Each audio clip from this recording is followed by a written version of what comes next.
Hi, I'm Christy Ford. Welcome to the Scout Guide.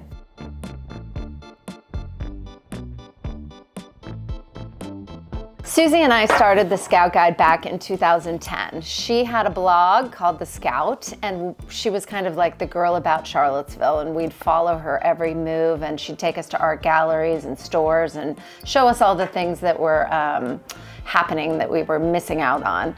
I had a store with my mom called Ann George. It was a home and antique store.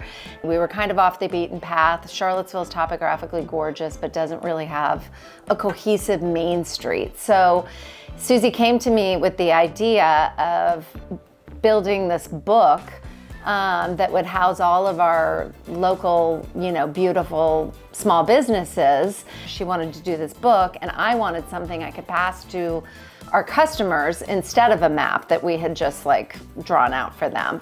So we set out to create a coffee table worthy book, meaning we wanted it to be of quality, that it sat on the coffee tables of all of our friends and customers, and they'd never want to throw it away. So the mission of the Scout Guide was really to capture the people and faces behind small businesses that made Charlottesville so special. One of my dreams was to, when somebody came to Charlottesville or came over to my house, that my house would be full of local music, local food, local art. And so you would have this immersion into the Charlottesville community. And I think when we went to go about building the Scout Guide in Charlottesville, we wanted to capture all of those things.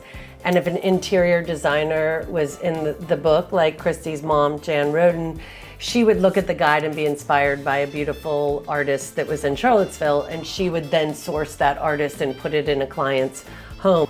Never did we dream that people would want to do it in their town too. So we started getting phone calls. Not only businesses were getting phone calls, but we started getting phone calls asking if we could help people do this in their town.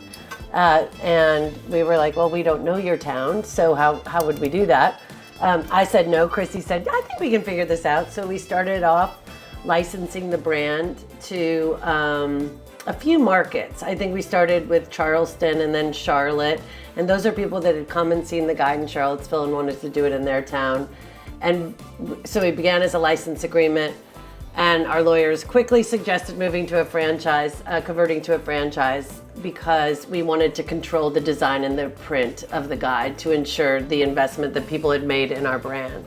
And so we converted probably 15 licensees very quickly. And I think our lawyers were extremely surprised at how fast this... That was 2012, I think, right? Yeah, so we had franchised in 2012. So in 2010 to 12, I bet we had 15 markets, and our lawyers, everybody was surprised, including us.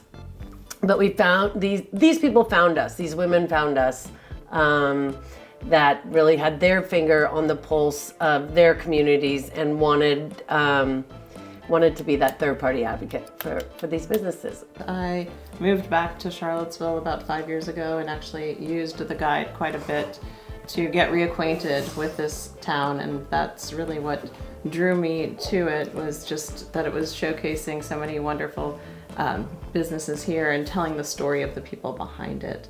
And when I had the opportunity to join Christy and Susie and become the editor, what I love most is getting to know those business owners and to tell their stories. Yeah, taking that time to capture people doing what they spend most of their life doing, I think they become really proud of it. And it's something that they frame and put up. Like, wow, I'm glad somebody captured me kind of in my business, because this is what I do and what I love. And advertising before was so much about showing a house that you have for sale, but not showing you, or showing a product and not showing the store owner. And we really are we're not about a product, we're really about the people and that connection and that community. That's what you want to support first. Yeah, and every volume becomes kind of a storybook of that time, because we don't have editorial to date the guide.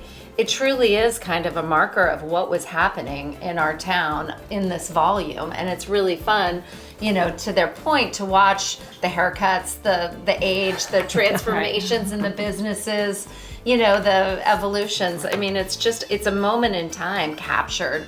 And I think that's why people hold on to them and collect them. And while people may say they don't like the photo shoot, it does. I think looking back across the years, they are happy to have those memories, and really they've captured the evolution of their business. And there's really no other magazine or vehicle that does that. I think when you look through the pages of the Scout Guide and you see all of these faces, it may look like a vanity project, but really it's these people are putting themselves out there, and they're a little bit vulnerable. Nobody likes to get their picture taken, but they're saying, please support me. I love this town, I love this community, and I'm trying to make a life here. It is funny. It's like going down memory lane, and they are capturing through these what seem as very simple portraits a lot of a moment in time and a moment of our town, which is so cool. The Scout Guide is makes a great first impression, and instead of having a blind date with your realtor, you at least get to see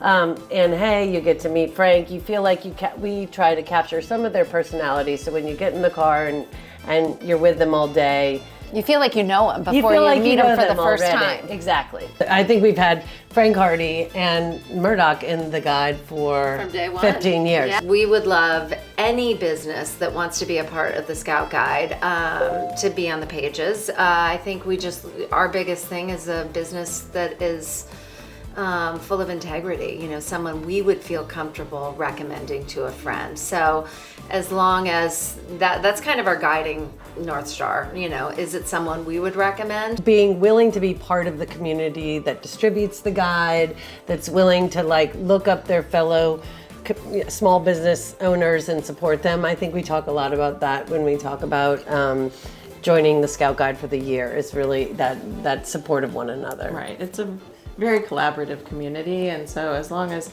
a business is willing to be part of that community and also support the other businesses that are part of the Scout Guide, I think that is a big part of what we look for when we're looking for new businesses that are going to join us.